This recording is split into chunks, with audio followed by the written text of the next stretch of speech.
अस्सलाम वालेकुम स्टूडेंट। तो welcome back my YouTube channel. तो आज की इस वीडियो में मैं आपको बताऊंगा कि वीयू में नंबर कैसे कैलकुलेट किए जाते हैं।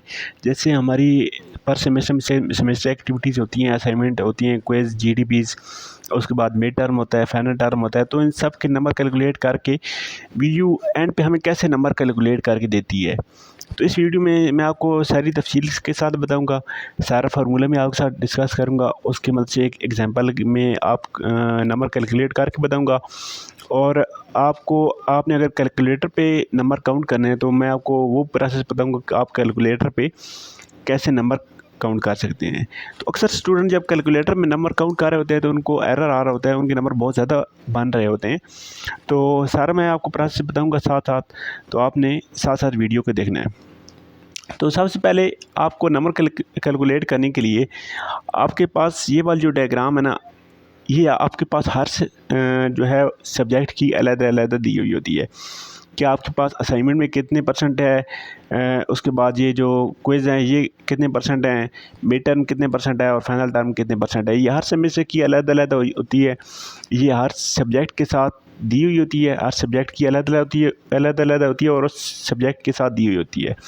तो सबसे पहले मैं आपको बताता हूँ कि ये किस जगह, ये वाली डायग्राम आपको किस जगह मिलनी है और उसके बाद आगे नेक्स्ट प्रोसेस करते हैं। तो सबसे पहले मैं अपना LMS ओपन कर लेता हूँ। तो देखें जी, मैंने अपना LMS ओपन कर लिया है। ये सारे मेरे सब्जेक्ट अब मौजूद हैं। तो आपके ये मैं मोबाइल पे कर रहा हूँ, आप अपने लैपटॉप पे भी LMS ओपन कर सकते हैं। लेकिन मोबाइल पे आप जब करेंगे तो आपने एक बात का ख्याल रखना है, आपने यहाँ पे क्लिक करना है और यहाँ पे क्लिक करने के बाद आपको नीचे,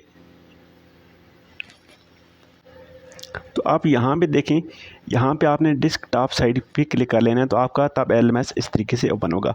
अगर आप डेस्कटॉप साइड पे क्लिक नहीं करेंगे तो आपके पास इस तरह LMS ओपन नहीं होगा। वो छोटे-छोटे एक सब्जेक्ट होता है, लेकिन आपने इस तरह से ओपन कर लेना है।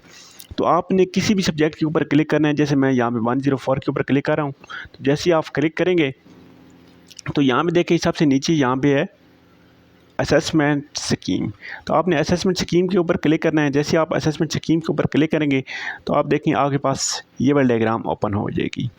तो ये वाली डायग्राम क्यों होती है? हर सब्जेक्ट की अलग-अलग होती है। इसमें देखें यहाँ पे ये जो रेड कलर वाला है, ये पोर्शन आपको शो कर रहा है कि आपकी जो असाइनमेंट हैं उनके नंबर आपके काउंट होने हैं 10%। ब्लू वाला देखें, ब्लू वाला आपके क्विज़ के लिए, और ये आपको बता रहा है कि आपके क्विज़ के नंबर काउंट होंगे 10% टोटल क्विज़ के।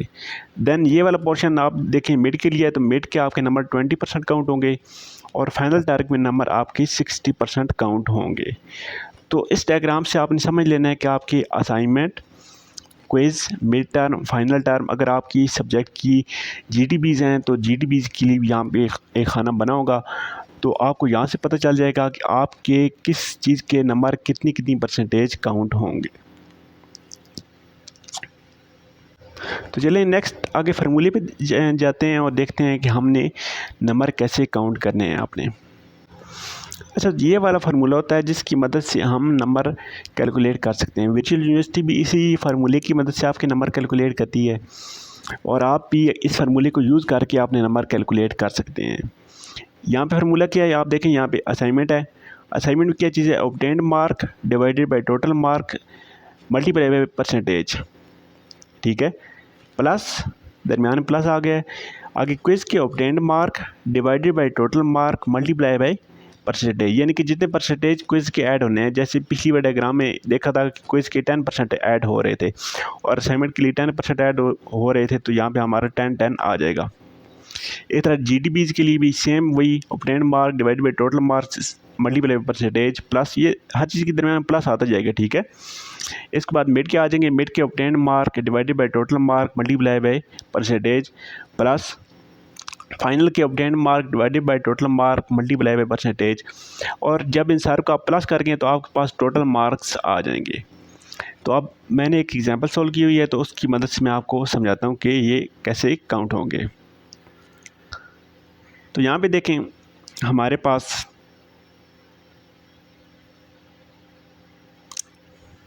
ये वाला फार्मूला था। तो इस फार्मूले में देखें इस सब्जेक्ट की हमारे पास 2 असाइनमेंट आई थी, ठीक है।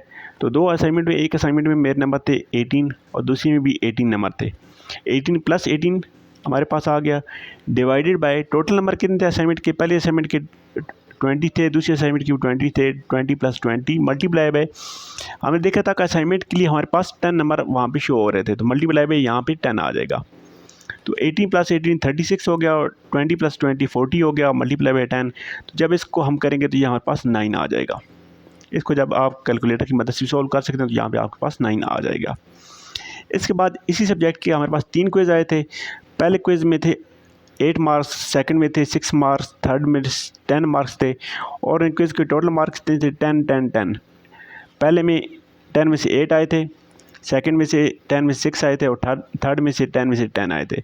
तो ये इनको मैंने लिख लिया मल्टीप्लाई बाय परसेंटेज। क्विज़ के लिए हमारे पास, इस सब्जेक्ट के लिए हमारे पास 10 की परसेंटेज थी, तो मल्टीप्लाई बाय 10 हो गया।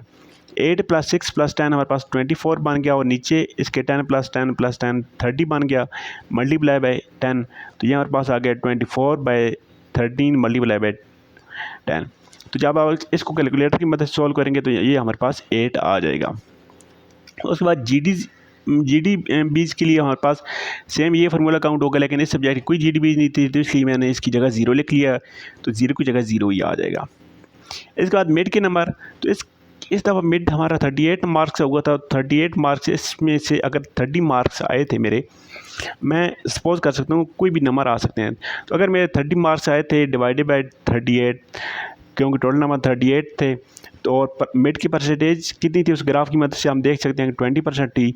तो 30 डिवाइडेड बाय 38 मल्टीप्लाई बाय 20, तो ये हमारे पास बन जाएंगे 15.78। आप कैलकुलेटर की मदद से चेक कर सकते हैं।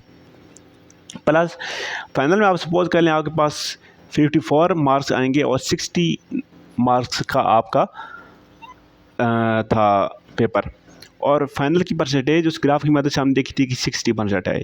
तो परसेंटेज की जगह 16 आ गया, हमने 54 मार्क्स लिए, 60 में से 54/60 मल्टीप्लाई बाय 60 आ गई, हमारे पास 54 ही आ गए।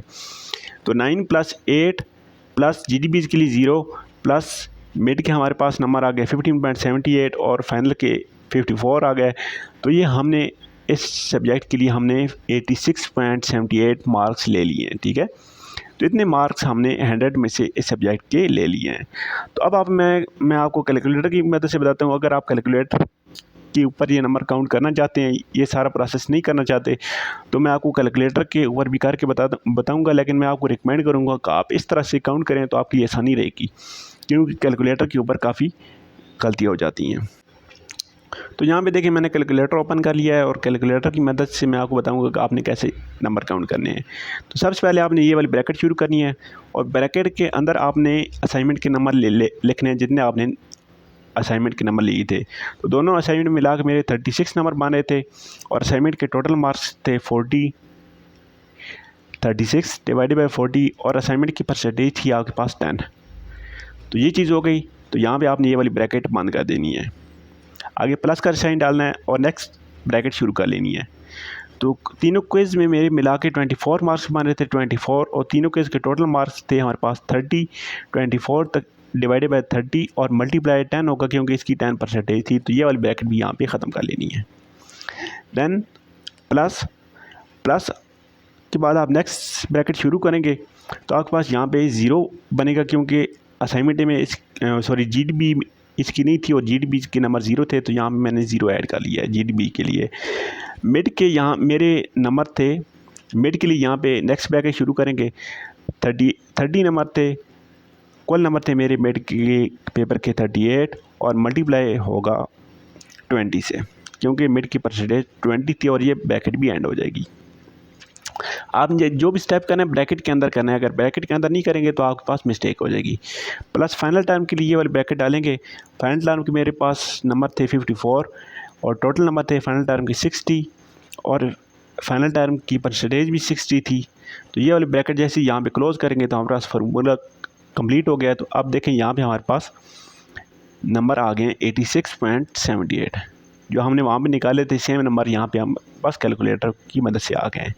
लेकिन आपने एक चीज़ का नोट करना है कि आप ये वाली जो ब्रैकेट्स हैं ना, इन ब्रैकेट्स को नहीं बोलना। इन ब्रैकेट्स को जब आप लेके चलेंगे तो आप कैलकुलेटर की मदद से भी इजीली सॉल्व कर सकते हैं।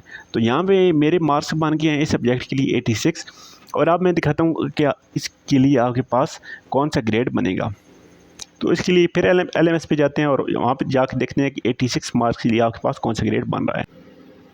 तो LMS पे आप यहाँ पे आप आके आप क्रेडिट बुक में आप देख सकते हैं कि आपका 86 यहाँ पे एग्जिस्ट कर रहा है, 85 और 89 के दरमियान एग्जिस्ट कर रहा है। तो आपके पास इसकी जो बनेगी 4 CGP बनेगी और ग्रेड A बनेगा। ठीक है, तो पासिंग मार्क्स के लिए आप यहाँ पे देख सकते हैं हमारे पास पासिंग मार्क्स के लिए यहाँ पे